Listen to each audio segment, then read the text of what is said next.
Hello friends, welcome to my YouTube channel. So students, आपने बोला था कि आप 8 चैप्टर कराइए। सो मैं आपको एटलीस्ट इंट्रोडक्शन फटाफट से करवा देती हूँ। That is a simple equation chapter की। ठीक है। सो सिंपल इक्वेशंस अपने आप में बहुत सिंपल है। आप इसको ध्यान से पढ़ोगे तो आपको ये बहुत इजी लगेगा और ये बेस है। कमिंग क्लासेस में, हायर क्लासेस में आपको इसी को यूज़ करके बहुत बड़े बड़े क्वेश्चंस जो हैं वो सॉल्व करने होंगे। तो आप इसको बहुत ध्यान से समझना। ठीक है। सिंपल इक्वेशन, इक्वेशन मतलब इक्वल। क्या इक्वल है? सिंपली। ठीक है। सिंपल में क्या है? We have studied that the algebraic expression contains some variable and the constant. अभी आपने 7 चैप्टर में पढ़ा होगा कि जो भी algebraic एक्सप्रेशंस हैं उसमें कुछ तो वेरिएबल्स होते हैं, कुछ कांस्टेंट होते हैं। कांस्टेंट हो गया जैसे कि 2, 4, 5, कोई भी नंबर वो कांस्टेंट है। 5 अगर लिखेंगे तो उसकी वैल्यू 5 ही रहेगी, चेंज नहीं हो सकती। 2 लिखेंगे उसकी वैल्यू 2 ही रहेगी, चेंज नहीं हो सकती। वेरिएबल होता है जब हम उसको x लिख दें या y लिख दें। इट मीन्स कि x की वैल्यू, जहाँ पे x लिखा है वो वेरिएबल है। x की वैल्यू हम 2 भी लिख सकते हैं, x की वैल्यू 3 भी लिख सकते हैं। इट मीन्स वो चेंज हो सकता है, वेरी कर सकता है। तो एल्जेब्रिक एक्सप्रेशन में वेरिएबल्स भी होती हैं और कॉन्स्टेंट्स भी होते हैं। ठीक है। फॉर एग्जाम्पल, अब क्या बोल रहे हैं? The mathematical statements can be written in the form of algebraic expression. कि अगर कोई मैथ का सम है उसको हम एल्जेब्रिक एक्सप्रेशंस में भी लिख सकते हैं। वो कैसे लिख सकते हैं? जैसे 5 less than twice a number x can be written. कैसे पढ़ेंगे इसको? 5 लेस देन, 5 कम है किससे?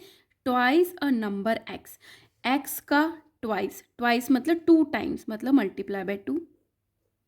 5 लेस देन, लेस मतलब 5 कम है इसमें से। सो क्या बन गया? 2x माइनस 5 बन गया ना। सो 5 less than twice a number of x, x का ट्वाइस में से 5 लेस हो गया।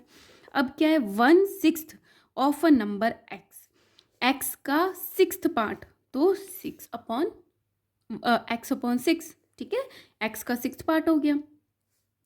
3 टाइम्स ऑफ, 3 टाइम्स है मतलब 3 को मल्टीप्लाई करना है किससे? Sum of number x and y। किससे मल्टीप्लाई करना है? जो कि x और 7 का सम है उससे 3 को मल्टीप्लाई करना है। तो ये हो गया ना, 3 टाइम्स हो गया किसका? सम ऑफ x एंड 7। अब क्या कुछ और स्टेटमेंट्स हैं? 6 more than a number x is 13। मतलब 6 मोर देन x, x से अगर 6 ज़्यादा है, देखो अगर ट्वाइस आता है तो मल्टीप्लाई करेंगे, थ्राइस आता है 3 टाइम्स करेंगे। ठीक है। या लिखेंगे 6 टाइम्स तो मल्टीप्लाई करते हैं। अब बोल रहे हैं मोर या लेस। मोर में हम ऐड करते हैं और लेस में हम सब्ट्रैक्ट करते हैं। तो 6 मोर देन अ नंबर, एक नंबर है x, उसका 6 मोर क्या हो गया? +6 इज 13। वो किसके इक्वल है? उसका आंसर क्या है? 13। तो ये इक्वेशन बन गई। इसको जो सॉल्व करके आंसर आएगा वो 13 के इक्वल है। ठीक है। 3/2 times a number n, n का 3/2 टाइम्स, तो n into 3/2 is 15 is equal to 15। अब इसको कैसे सॉल्व करेंगे? न्यूमरेटर से न्यूमरेटर मल्टीप्लाई करते हैं, डिनोमिनेटर से डिनोमिनेटर। डिनोमिनेटर कुछ नहीं होता तो 1 होता है। सो 3n/2 इज इक्वल टू 50। ठीक है। इस तरीके से सॉल्व करते हैं। अब क्या बात आ रही है? इक्वेशन की। इक्वेशन मतलब वो जिसमें कि वेरिएबल्स होती हैं एक से एक ज़्यादा और बीच में ऐसे इक्वल का साइन लगा होता है, उसको बोलते हैं इक्वेशन। और जो इक्वल का साइन है उसके लेफ्ट हैंड साइड जो वेरिएबल या नंबर होते हैं उसको बोलते हैं लेफ्ट हैंड साइड वाला है LHS, और जो राइट साइड है उसको बोलते हैं RHS। राइट हैंड साइड की हम सॉल्व करके बता रहे हैं। ठीक है। अब आती है बात लीनियर इक्वेशन की। लीनियर इक्वेशन होते हैं जो वेरिएबल्स होते हैं, जैसे कि इसमें x है ना, या y है या n है, उसकी जो पावर है वो 1 होती है, उसको बोलते हैं लीनियर इक्वेशन। कि ज़्यादा से ज़्यादा पावर वेरिएबल्स की 1 है। An equation in which the highest power of the variable is 1 is called the linear equation. For example 2x + 4 is equal to 6। इसमें वेरिएबल है x, इसकी पावर है 1। एक्स की पावर 1 एक्स ही होती है ना, तो इसको बोल देते हैं हम लीनियर इक्वेशन। अब क्या है सॉल्यूशन ऑफ एन इक्वेशन, मतलब जैसे ये एक लीनियर इक्वेशन है, इसका जो वेरिएबल है, इसका जो आंसर होगा उसको बोलते हैं सॉल्यूशन या रूट बोलेंगे कि इस इक्वेशन का सॉल्यूशन ये है या रूट है।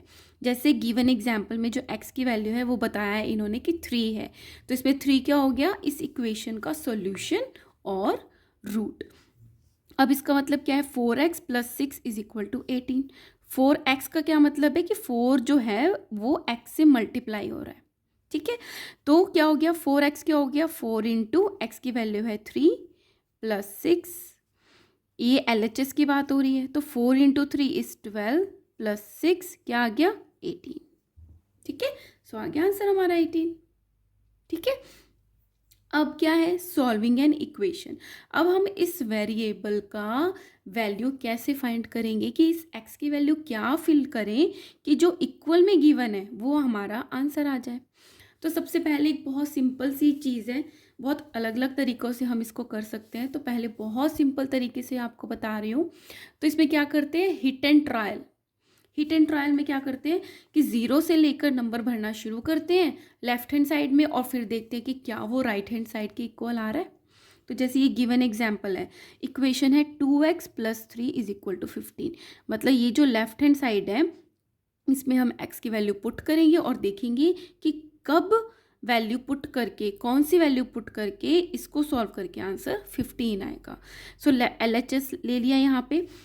इफ़ x = 0, अगर हमने x की वैल्यू 0 ली है, 2x का क्या मतलब हुआ कि 2 जो है वो x से मल्टीप्लाई में है, ठीक है। सो 2x + 3 लिया, x की वैल्यू ली 0, तो 2 इंटू 0 + 3, 2 इंटू 0 0 होता है, 0 + 3 = 3, 3 तो 15 के इक्वल नहीं हुआ। नेक्स्ट हमने लिया इफ़ x = 1, अगर हमने x की वैल्यू 1 ली तो क्या होगा 2x, 2 इंटू 1 + 3, 2 इंटू 1 = 2 + 3 = 5, 5 भी इक्वल नहीं हुआ। इसी तरीके से नेक्स्ट हम भरेंगे, ऐसे लाइन वाइज करते चले जाएंगे। 2 फिल किया, 2 इंटू 2 4 + 3 7, तो भी इक्वल नहीं हुआ। तो जब हम ऐसे करते जाएंगे, जब हम इसकी वैल्यू 6 पुट करेंगे, जैसे मैं यहाँ पे पुट करती हूँ 2x + 3, 2 × 6 + 3, 6 2 = 12 + 3 = 15, आ गया आंसर 15। इट मीन्स हमारा जो सॉल्यूशन है इसका वो है 15, सॉरी 6, ठीक है, क्योंकि x = 6 आया ना हमारा आंसर, तो सॉल्यूशन है हमारा 6, कि जब हम इसमें x की वैल्यू 6 भर देंगे तब हमारी इक्वेशन इक्वल हो जाएंगी और हमारा आंसर 15 आ जाएगा। तो ये क्या हो गया, हिट एंड ट्रायल मेथड हो गया कि हम इसमें लाइन वाइज 0 से लेके पुट कर ही जा रहे हैं, और जब हिट हो गया आंसर आ गया तो हमने बता दिया कि सॉल्यूशन जो है वो 6 है।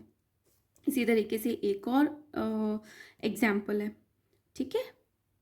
एक सिस्टमैटिक वे है। सिस्टमैटिक में क्या है, जैसे इक्वेशन दी है कि x - 2 = 7, मतलब जो x - 2 की जो भी वैल्यू है वो 7 के इक्वल है, मतलब इसको सॉल्व करके भी 7 आएगा।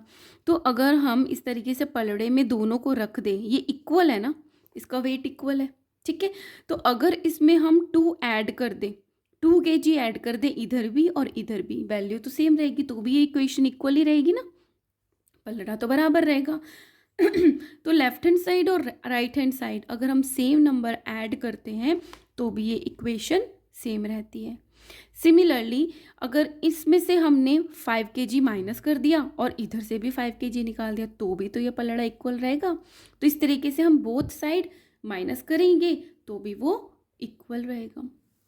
अब अगर मैंने ये जो आंसर था इसको मैंने 2 टाइम्स कर दिया, 2 से मल्टीप्लाई कर दिया, और इधर वाले को भी 2 से मल्टीप्लाई कर दिया, तो भी आंसर इक्वल रहेगा। समझ रहे हो ना, क्योंकि ये सेम चीज़ हो रही है दोनों तरफ। सिमिलरली अगर मैंने इसको 3 से डिवाइड कर दिया, इसमें जो वैल्यू है, और इसको 3 से डिवाइड, क्योंकि दोनों तरफ हम चेंजेस सेम कर रहे हैं और ये पहले से ही इक्वल है, तो भी ये इक्वल ही रहेगा। इसमें आंसर में कोई फ़र्क नहीं पड़ेगा।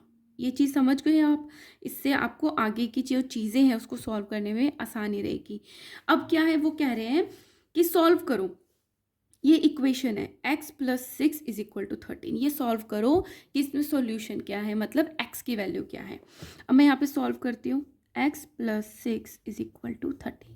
अभी हमने पढ़ा कि सेम चीज़ ऐड करो, सेम चीज़ माइनस करो, सेम चीज़ मल्टीप्लाई करो, दोनों तरफ या सेम नंबर जो है उससे डिवाइड करो, तो इसमें इक्वालिटी में कोई फ़र्क नहीं पड़ता। पहली चीज़ आपको क्या ध्यान रखना है, जो भी वेरिएबल है उसको कोशिश करके लेफ्ट हैंड साइड रखना है। तो इसमें वेरिएबल क्या है, x, इसको हम, ये लेफ्ट हैंड साइड ही है तो इसको हम इधर ही रखेंगे। नेक्स्ट में क्या देख रहे हो आप कि इसको अकेला छोड़ना है, तभी तो हमें वैल्यू पता चलेगी x की वैल्यू क्या है। अकेला छोड़ने का मतलब आपको समझ में आ जाएगा। इट मीन्स हमने 6 को रिमूव करना है। अब अगर 6 यहाँ पे प्लस में है तो क्यों ना मैं 6x माइनस में कर दूँ, इसमें से 6 माइनस कर दूँ। अब लेफ्ट हैंड साइड किया है तो मुझे राइट हैंड साइड भी तो माइनस करना पड़ेगा, तभी तो ये इक्वल रहेगा, जैसे अभी हमने पढ़ा था, है ना। तो इधर भी मैंने 6 माइनस कर दिया, इधर भी 6 माइनस कर दिया, तो पॉजिटिव 6 से नेगेटिव 6 कैंसिल हो गया। तो लेफ्ट हैंड साइड क्या आ गया, x is equal to 13 minus 6 कितने होता है, 7। आ गया हमारा आंसर, सॉल्यूशन आ गया, x is equal to 7। x की वैल्यू अगर हम यहाँ पे 7 पुट करते हैं तो आंसर 13 आएगा। अब हम इसको चेक भी कर सकते हैं।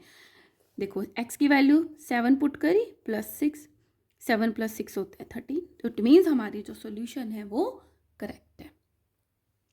ऑल राइट, अब इस तरीके से सेकंड है 5x minus 2x, 5x minus 2x is equal to 6। अब हम क्या करते हैं, 5x में से 2x माइनस किए, अब ये एक ही जैसे हैं, ये 5x है, ये 2x है, तो हम इसको सॉल्व कर सकते हैं। लेकिन हम 2x में से 6 को सॉल्व नहीं कर सकते, क्योंकि ये दोनों की जो, ये तो दोनों वेरिएबल हैं, ये सॉल्व हो सकते हैं, कांस्टेंट कांस्टेंट सॉल्व हो सकते हैं। अब 5x minus 2x is equal to 3x is equal to 6। अब आप देख रहे हो जो 3 है वो मल्टीप्लिकेशन में है x के, और x को हमने अकेला छोड़ना है, तो हम क्या करेंगे, दोनों साइड 3 से डिवाइड कर देंगे। तो ये 3x तो था ही, इसको 3 से डिवाइड कर दिया, इज इक्वल टू यहाँ पे 6 था, अब दोनों तरफ डिवाइड करना पड़ेगा, इसको 3 से डिवाइड कर दिया। सो 3 से 3 कैंसिल हो गया, 3 1 ज़ा 3, 3 2 ज़ा 6, तो हमारा आंसर क्या आया, x इज इक्वल टू 2 आ गया। तो इट मीन्स जब हम यहाँ पे x की वैल्यू 2 फिल कर देंगे तो आंसर आएगा 6। ठीक है, इसी तरीके से आपको ये सारी इक्वेशन सॉल्व करनी है। स्टूडेंट्स, अगर आप बहुत अच्छा करना चाहते हो लाइफ में तो मैं हमेशा कहूँगी इंट्रोडक्शन ज़रूर पढ़ो, और इसमें जो एग्जाम्पल्स होते हैं उसको सॉल्व ज़रूर करो, क्योंकि पीछे एक्सरसाइज में जो भी क्वेश्चंस गिवन होते हैं उसका एक एक तरीके का सम एक्सरसाइज के जो एग्जाम्पल्स हैं उसमें गिवन होता है। ठीक है, सो नेक्स्ट वीडियो में मैं आपको इसके सम्स स्टार्ट करवा दूँगी। And if you like my videos, kindly like, share and subscribe. Thank you.